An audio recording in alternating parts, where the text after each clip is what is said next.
8:15 in the morning and it's already 28 degrees Celsius.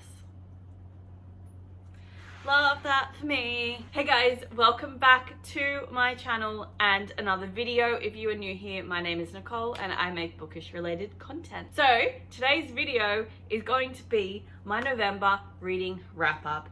We have a large number of books to get through today. I don't know what's happened this later half of the year, but my brain's really gone, we read, and it's great because I'm reading like 7 to 8 books a month and I'm really getting through my TBR pile. And I literally pulled off the books this morning because they've been sitting on my cart for ages. I just haven't filmed this video and it was like very empty because these are some very thick books. Let's just get straight into this video because it was a very successful reading month, I would say, for the most part, but there were some doozies, but we're just gonna get straight into it.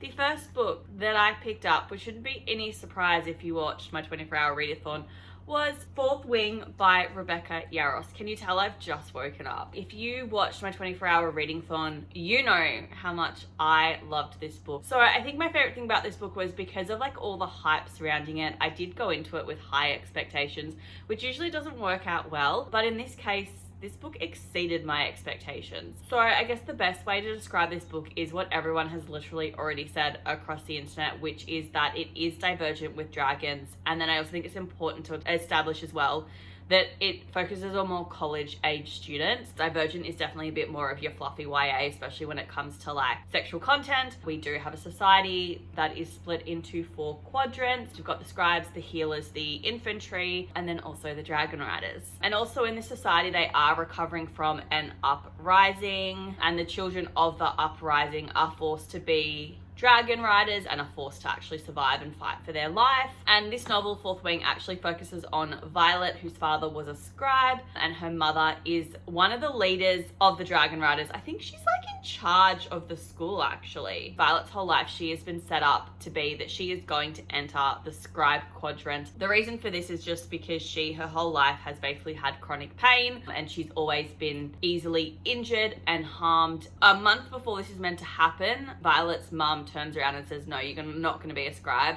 You are going to go to the dragon rider quadrant and you are going to become a dragon rider because this is your surname and we are dragon riders. So Violet basically has to go through with this. And being a dragon rider is not an easy thing. It is the hardest quadrant to get into and survive. In the dragon rider quadrant, there is this other student there. His name is Zayden, I don't know how you pronounce it. And his father was the leader of the uprising and Violet's mother was responsible for executing his father. Violet's like told, you need to be careful, don't go near this guy because he will kill you. They're allowed to like kill one another as part of training because they've got to weed out the weak. It's like mental. To add to our drama as well, the dragon that bonds with Violet, it's actually mated to Zayden's dragon. Zayden and Violet are forced into this close proximity, even though she was told to stay the hell away from him. She literally can't. I just loved how sassy this book was. Like, it was flippin' fantastic. It had me laughing out loud as well, which you would have seen in the video. And the fact that people are just like casually dying in this book was just wild. We read out a death list at the beginning of each day. The one thing that like with this book was that I was very hesitant to like characters, not because they weren't any good, but just because I knew that because people were so like casually dying, I'm like, I think this author is one that is not afraid to kill off characters, which is something that I love when we're in a high stakes environment, that authors aren't afraid to kill off really good main characters. I feel like Rebecca is not afraid to do that. I was hesitant to like characters because of that. But like this book was everything I needed in a fantasy novel, and it actually made me come out of like the reading slump I have with fantasy novels, which is fantastic. Like I devoured this one so quickly. I thought it was fantastic. I am glad that I waited to read it because it did come out I think last year, just purely because it meant that like I finished it maybe a week before the sequel Iron Flame came out, and I rated this one 5 stars. Now, before I could jump into the sequel of The Fourth Wing, because like I said, hadn't been released yet, I picked up Chia Now by Kate Bromley. Helps if I hold it the right way. So this is the 3rd book in the companion series by Kate Bromley. We've got Talk Bookish to be in Here for the Drama. I did read Here for the Drama earlier this year. I did actually enjoy Chia Now more than Here for the Drama. So we also focus on a character called Violet, and she is an older design student, so I think she's in her 30s, and she gets the opportunity to go to Italy with 2 other students and intern at a fashion design company. So they're then to design a collection which will be put on display and like presented to everybody. One of the three will be awarded the winner of this competition, and then they will actually get to work for a New York fashion label. And also, whilst in Italy, Violet accidentally knocks a coffee onto the laptop of a screenwriter, Matteo, who turns out to be the son of a fashion designer that has very kindly let Violet and the other two students live with her whilst they are staying in Italy. So Matteo and Violet have a number of run-ins, and the chemistry between them blooms. Violet begins to lose focus on why she's come to Italy in the first place. So look, I really enjoyed this novel. I enjoyed the design and fashion components. It was such a sweet self-discovery novel. The Italian elements were great. I found the epilogue to be really satisfying, and it was great, and I just really enjoyed this novel. And this is my second favorite Kate Bromley novel. Talk Bookish to me is still my favorite, and I rated it 4.5 stars, and I'm hoping there's like a fourth novel in this companion series, because I would definitely pick it up. And the third book I picked up was Iron Flame by Rebecca Yarros. You guys know, sequel to Fourth Wing, and it pretty much just continues on the story where Violet discovers the truth. So this is also Violet's second year. Xaden has also graduated, and the two of them have to take turns traveling like once a fortnight to either the war college or where Xaden has been posted, because their dragons are mated and they cannot spend too long apart, otherwise like they're in physical pain. So it was just great. We have some new professors at the school as well.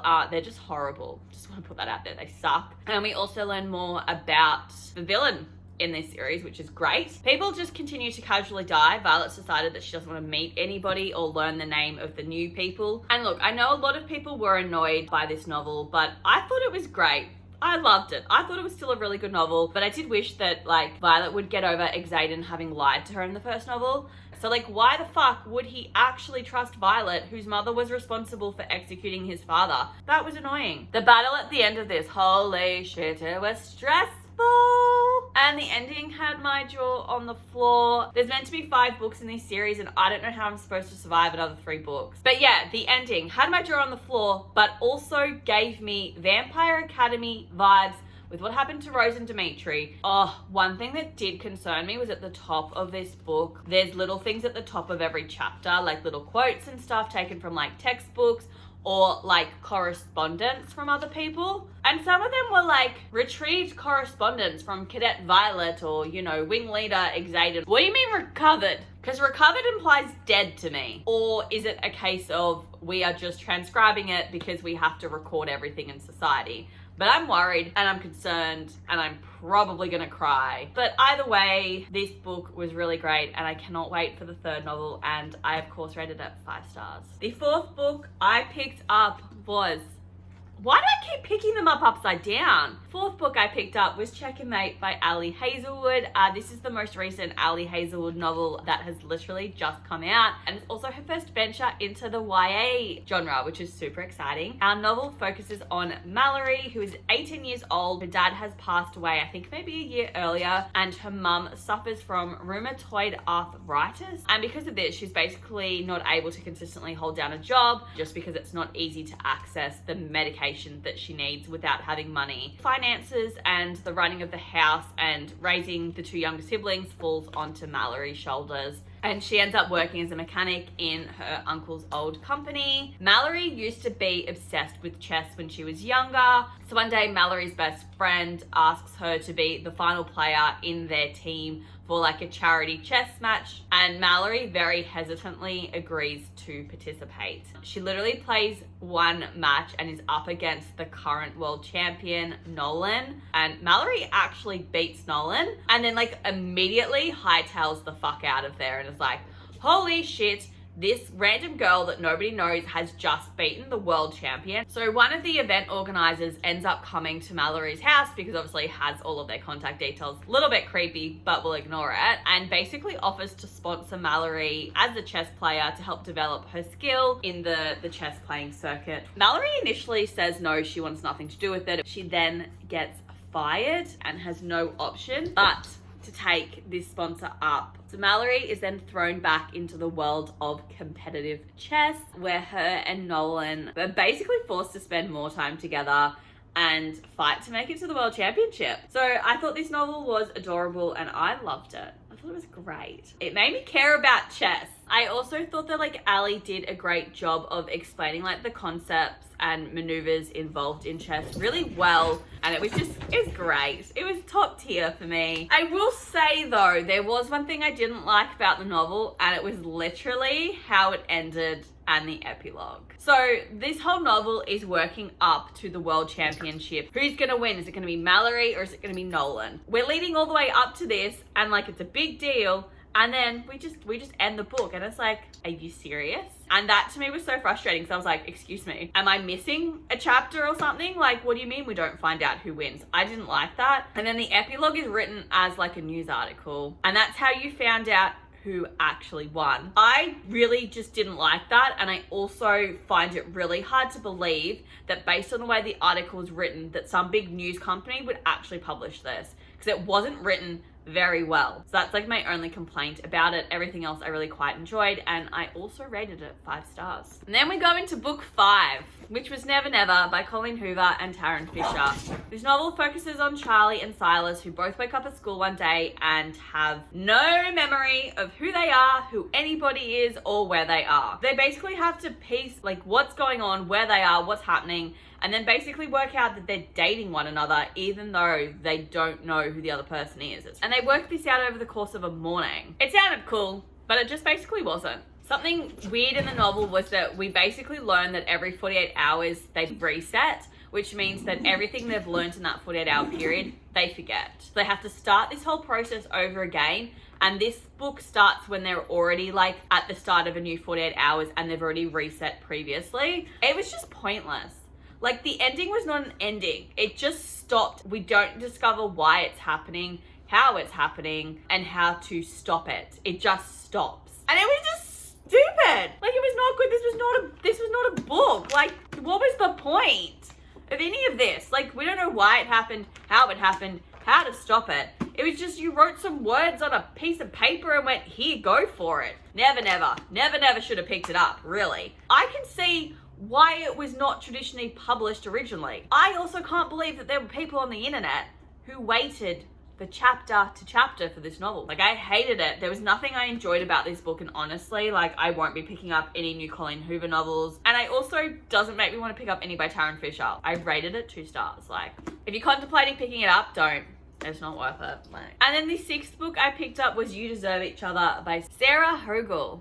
So this novel was really quite interesting, and it gave How to Lose a Guy in 10 Day kind of vibes. But we basically focus on an engaged couple, Naomi and Nicholas, who had a wonderful relationship until they got engaged and moved in together. So Naomi basically just decides that she wants nothing to do with Nicholas just because he has a very overbearing mother and he caves to every single like demand that she has, and basically never has Naomi's back when they have dealings with his mother. Naomi also feels like Nick's mum is the one who's planning their wedding and not Nick and her, and any sort of input she tries to give, she's overridden by Nick's mother because she's contributing quite a lot of money to the wedding and she's having no say in her big day. Naomi also wants out of the relationship, but she knows if she ends it, she will have to pay for the cost of the wedding. And because Nick's family is a lot more well off than she is, she knows that she won't be able to like pay them back at all. So she wants to try and get Nick to be the one to end the relationship so that he has to cover the costs, and she's the oh poor thing got broken up with sob story.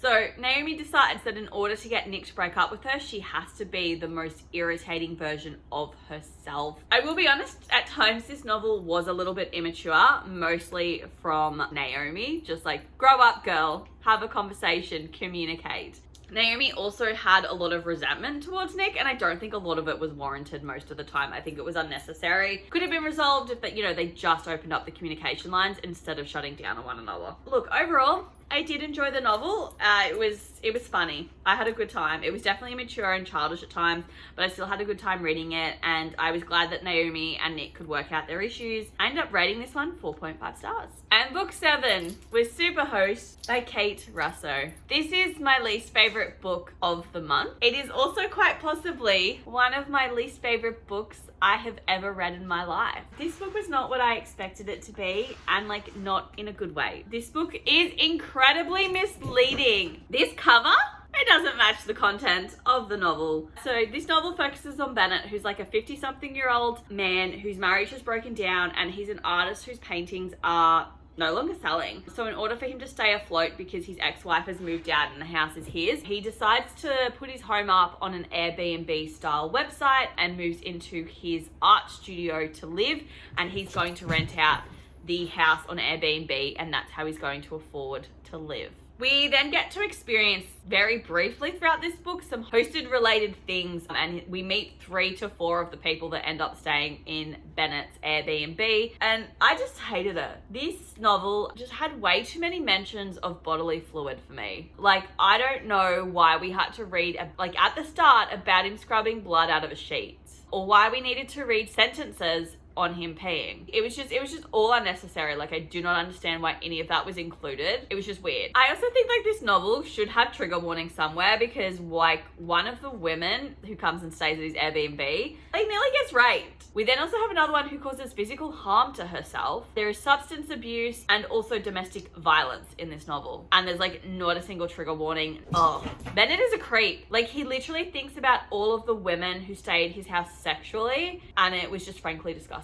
Especially because like one of them is in her 20s. It was gross. Bennett then also meets another woman who works at a bar and decides to start a relationship with her, but he's still thinking about like the other women that are staying at his house. The whole thing was just bizarre. The only kind of redeeming part was the relationship between Bennett and his daughter. That was really sweet, and she's a painter too, which is really cute. Overall, I hated this novel. I regret buying it, and I gave it 2 stars. And I would never pick up another novel by this author. Can't wait to sell it. And then the 8th and final book that I read was So This Is Christmas by Tracy Andreen. I definitely read this title differently than what like the novel implied. So like I thought it was more like, oh, so this is Christmas as in like the season, not as in, oh, so this is Christmas, the town.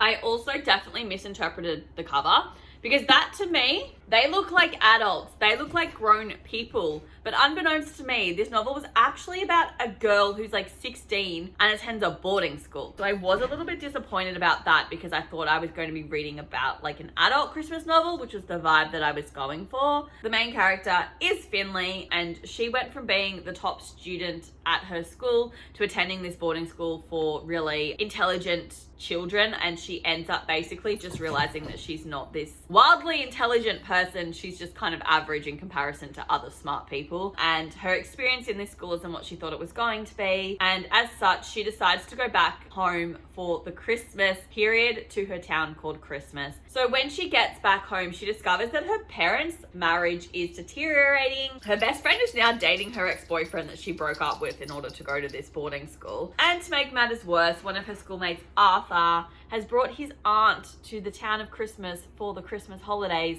because Finley told everyone how her town was this like quintessential like Christmas town, when it's actually not the case, and someone just decided to call it Christmas. And Finley has to go around creating these festive activities that she said that the town had and that they did, and that she put on the town website. So overall, I did like this book. I thought the characters were likable, except for the best friend. I hated the best friend. I don't remember her name, but like she was irritating and needed to like calm down, and she's just so jealous that she can't be the main character in her own life, but she just needs to work on her own shit. I thought it was like adorable that the town had named everything to relate to like Christmas, and it was just so cozy. The cafe and pie shop became the gingerbread cafe. The grocery store became Claw's Kitchen. The repair place came Santa's Sleigh Repair. Like, I thought that stuff was super cute, and I appreciated them being so on theme. This book was just light-hearted, fun little read for me, and I really enjoyed it at the end of November. There is a sequel about Valentine's Day on Finley and Arthur. I'm not going to pick it up because A, I don't really care about Valentine's Day, but B, I don't really care about Arthur and Finley enough to pick up a sequel. But I did rate this novel 4 stars. So anyway, guys, they are the 8 books that I read in the month of November. I hope you guys enjoyed this video. I think it's later this week or maybe next week I'm gonna start putting up some bonus videos. I've just got some extra content that I want to get filmed this time of the year, just because like everything's finishing up, so there's like some really cool like video ideas that I have. So there will be 2 videos going up on my channel Monday and Thursday for the next 3 to 4 weeks. So I hope that you guys do enjoy this video and the other content, and please let me know in the comments below what you thought of any of these novels if you have read them, and I will see you guys in my next video. Bye.